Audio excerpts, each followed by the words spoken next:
మీరు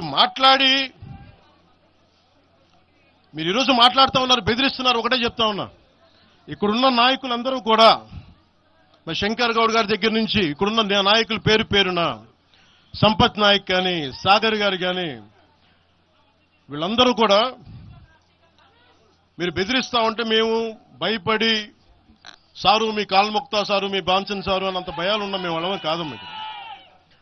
మేము ఒకటే చెప్తా ఉన్నాం, రాజశేఖర రెడ్డి గారు, వైఎస్ రాజశేఖర రెడ్డి గారు బతికున్నప్పుడు ఆ రోజు మీ గొంతులు ఏమైనాయో ఆ రోజున మీ అందరి గొంతు తెరిచారా మీరు? ఆ రోజున తెలంగాణ గురించి వీళ్ళు మాట్లాడుతూ ఉంటే ఒకటే చెప్తా ఉన్నా, యువరాజ్యం పెట్టిన తర్వాత మొట్టమొదటిసారి నా మీద కేసు పెట్టి పోలీస్ స్టేషన్లో కూర్చోబెట్టింది తెలంగాణ భీమరావు బాడా కోసం. దానికోసం తెలంగాణ మీద మొదటి కేసు నాకు తెలంగాణలోనే పడింది. కూర్చోబెట్టి మీరు అందరూ కూర్చోబెట్టి ఆ రోజు ఒక్కళ్ళు ఏమయ్యారు? ఈ రోజు మీరు బెదిరిస్తా ఉన్నారు, బయటకు వస్తే దాడులు చేస్తారు. మాకు దాడులు కొత్త అనుకున్నారా? మాకు మీరు మహబూబ్ నగర్ లో మన కాంగ్రెస్ నాయకులు కూలిస్తే స్టేజే కూల్చేశారు. మీరు మా కార్లు అడ్డం పెట్టి మా మీద దాడులు చేయడం, ఇవన్నీ తట్టుకొని ఇచ్చాం మేము. ఖమ్మంలో మీరు రాళ్లు దాడులు చేశారు ఆ టైంలో, అప్పుడున్న కాంగ్రెస్ ప్రభుత్వం. ఈరోజు మాకు కొత్త అనుకుంటున్నారా ఇవన్నీ?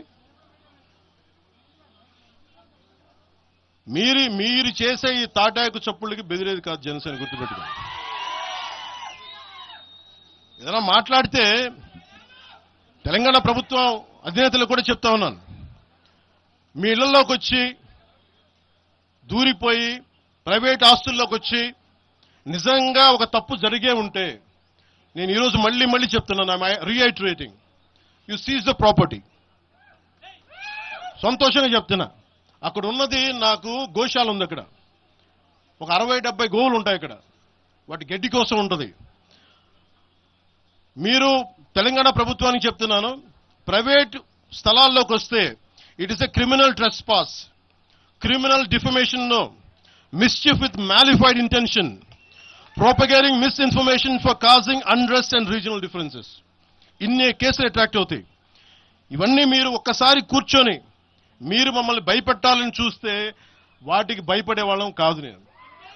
మీరు ప్రతి చోట మీరు రీజనల్ గా ప్రతిసారి పట్టుకొస్తే ఇక్కడున్న జర్నలిస్టులో కానీ, ఐఏఎస్ ఐపీఎస్లో కానీ అన్ని జాతులు ఉన్నాయి, అన్ని కులాలు ఉన్నాయి. ఒక్క ప్రాంతానికి చెందిన వాళ్ళు లేరు ఈ భారతదేశంలో. నిజంగా కూర్చోబెట్టి తెలంగాణకు ద్రోహం చేస్తే మొట్టమొదటి గొంతు లేపే జనసేన లేకపోతే. ఆ రోజు మీరందరూ మర్చిపోయారేమో, మేము లేపా గొంతులు.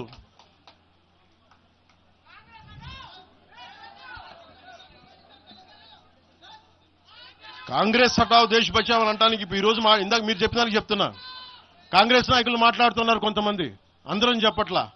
కొంతమంది నాయకులు కూర్చొని మాట్లాడుతూ ఉన్నారు, నువ్వు ఎలా తిరుగుతావు, రోడ్ల మీద చూస్తాం, నాలుకలు కోస్తాం, నాలుకలు చీరుస్తామంటే, రండా బాబు మీకు నాలుకలకి చూపిస్తాం మీకు కోసుకొని. అలాగే మీరు ఒకప్పుడు ఇలా మాట్లాడిన నాయకులందరూ రాజశేఖర రెడ్డి గారు తెలంగాణకి విభజనకి నేను వ్యతిరేకం నేను అన్న చెప్పిన వ్యక్తికి పక్కన ఉన్న కొమ్ము కాసిన వీళ్ళందరూ వీళ్ళు మాట్లాడతారు.